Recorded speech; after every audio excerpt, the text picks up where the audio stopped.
Uma trabalhadora venezuelana grávida de gêmeos perdeu os bebês após uma jornada de 10 horas num frigorífico. Ganhando menos de R$ 2.000 por mês, a justiça determinou a indenização de R$ 150.000. A empresa recorreu pedindo ainda a redução. Enquanto isso, o rei do ovo diz que os brasileiros estão viciados no Bolsa Família, como se o problema fosse auxílio, né, e não os salários e as jornadas abusivas. Afinal de contas, que Brasis são esses? Quem vai conversar com a gente sobre isso é a Bruna Bufara aqui no Plantão do Meteoro.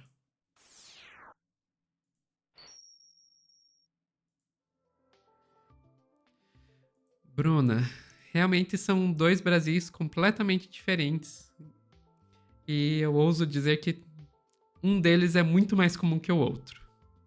A gente tem o Brasil, que o empreendedor acredita que o funcionário é mal criado, viciado em um auxílio.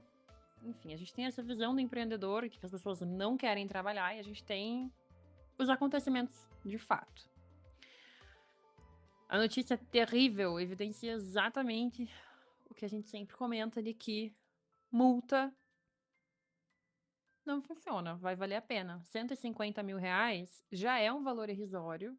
A trabalhadora perdeu 2 bebês. Então, o que a gente tá falando? Que cada bebê vale R$ 75.000. Isso é o custo de uma vida no Brasil. O custo de um bebê é R$ 75.000, de um bebê imigrante, filha de uma mulher negra. Como seria essa história se a gente estivesse tratando de uma trabalhadora branca? Isso aconteceria? Alguém trabalharia das 3h30 da manhã? Alguém aceitaria trabalhar das 3h30 da manhã?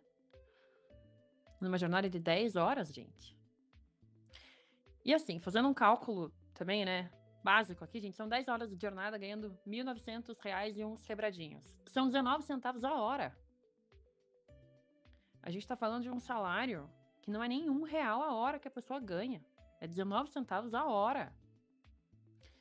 E assim, o pagamento dos direitos não é nada além do que a obrigação da empresa, né? Então, assim, o valor da indenização foi de R$ 150.000 para perda desses gêmeos, tá? A empresa recorreu à decisão, ela pede redução da indenização por ser um valor muito alto. E, gente, pelo amor de Deus, se você quer saber Não, quanto tá não. valendo a vida de um bebê na Justiça do Trabalho, aparentemente é R$ 75.000. E Então, a empresa ainda considera isso muito alto. a empresa ainda recorreu. E também teve outra questão, né? A empresa ainda alegou, durante o primeiro depoimento, de que tentou sim ajudar a funcionária. E isso foi desmentido pelas câmeras de segurança. Nas câmeras de segurança foi visto de que não, isso não aconteceu, isso não ocorreu.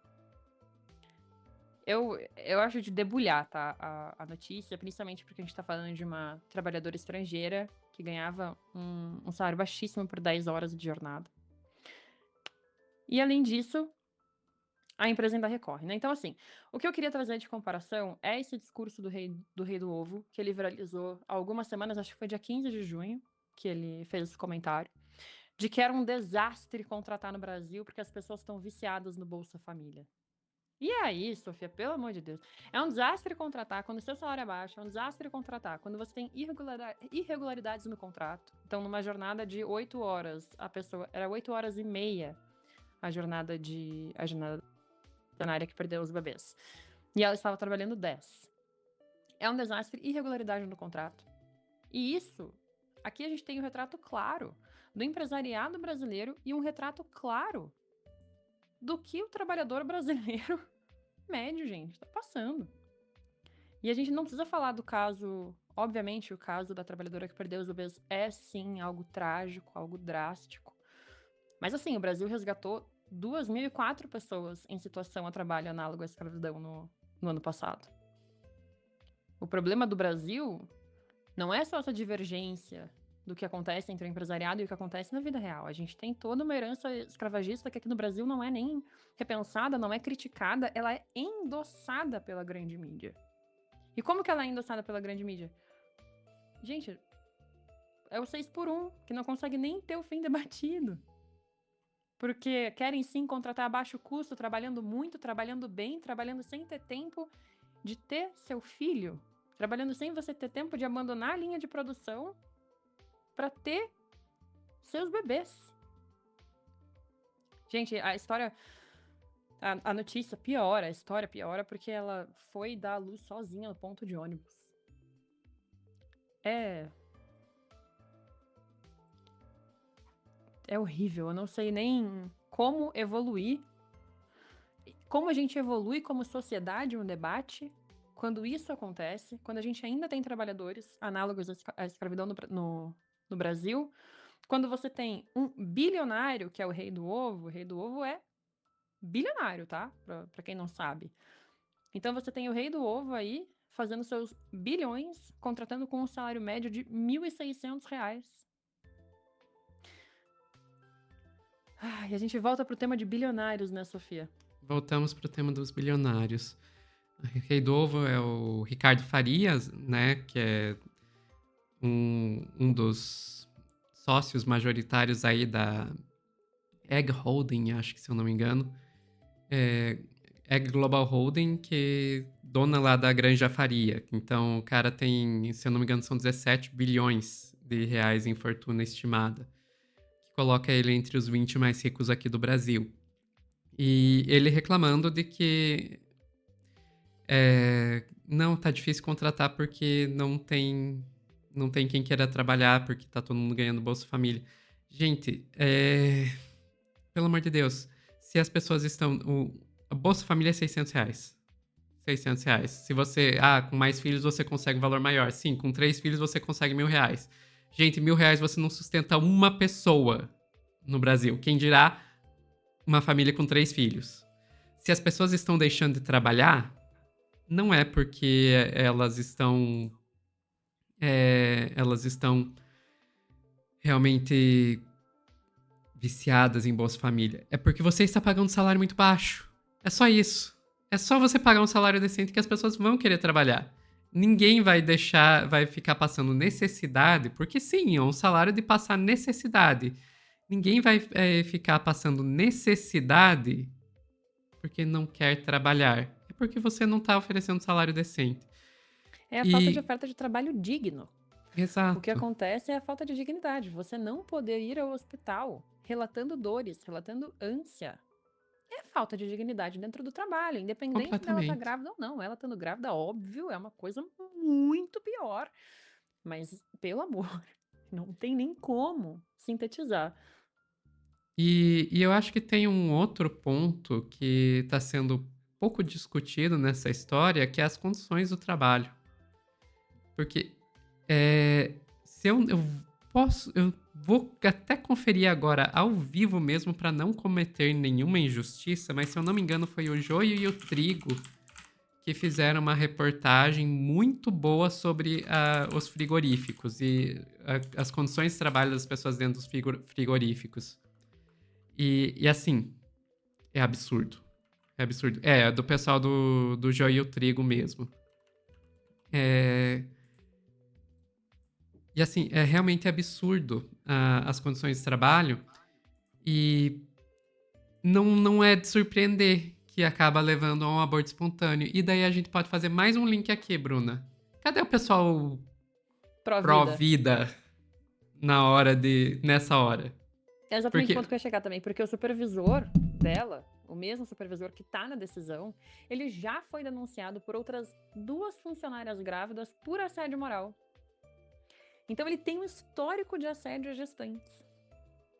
E aí a questão é exatamente essa. Você vem com esse... não você, né? Mas os conservadores vêm com esse papo de que é preciso valorizar a vida, o aborto tem que ser completamente ilegal, a gente tem que criminalizar o aborto.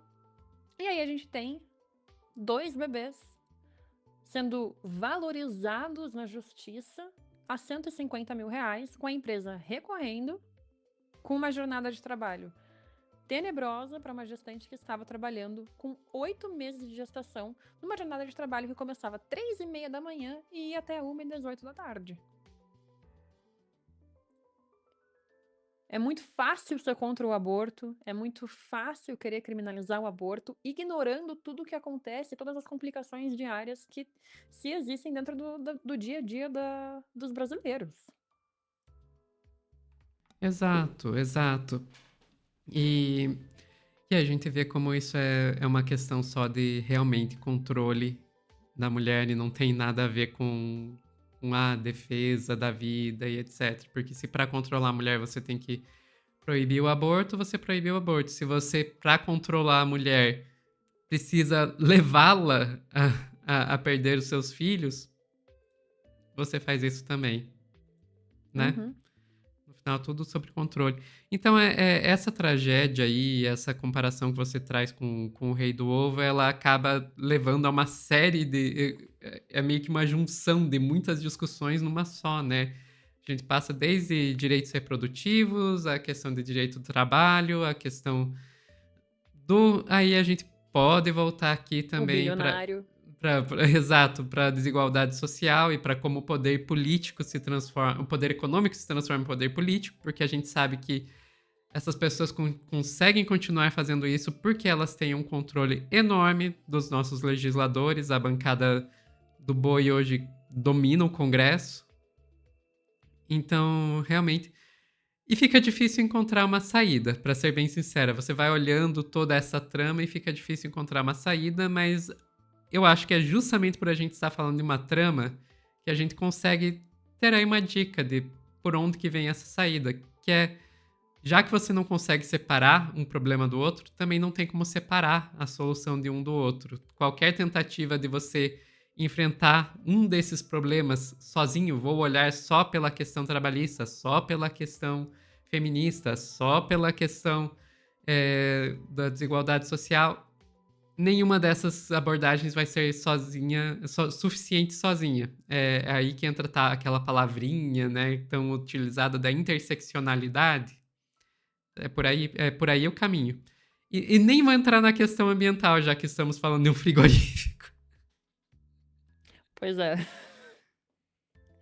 Não, mas o que me pega também é justamente que é a repercussão dos dois casos, né? A gente tem a repercussão da fala do Rei do Ovo, do Faria, como se fosse uma verdade universal, e isso sendo repercutido em diversas manchetes de que o brasileiro é viciado em Bolsa Família. E quando a gente tenta debater e evoluir como sociedade, como 6 por 1, como a gente tenta quando a gente tenta lutar por mais direitos reprodutivos, quando a gente tenta lutar por mais igualdade, esses debates eles não recebem a mesma luz. E aí o que acontece? A gente tem esses casos emblemáticos que juntam tudo num enorme erro societário, porque como você comentou, Sofia, isso é um enorme erro de diversas convergências da sociedade, é uma falha tão forte que permite que um caso tão tenebroso aconteça e ainda que vai valer a pena para a empresa. Porque Vai. valeu a pena ter uma funcionária trabalhando 10 horas por dia, por sei lá quanto tempo. Ela foi demitida por abandono de trabalho. Aí depois você recorre da decisão e vê o que acontece. E demora para pagar a multa depois de tudo acontecer e chegar num fim. E no fim das contas, para a empresa vale mais a pena continuar trabalhando pessoas em situações indignas. Exatamente, exatamente. A punição não podia ser só a multa, tinha que ter mais. Enfim, ficamos por aqui. Ficamos por aqui, Sofia. Pessoal que está assistindo ao vivo, não sai daí que a gente já volta com mais notícias.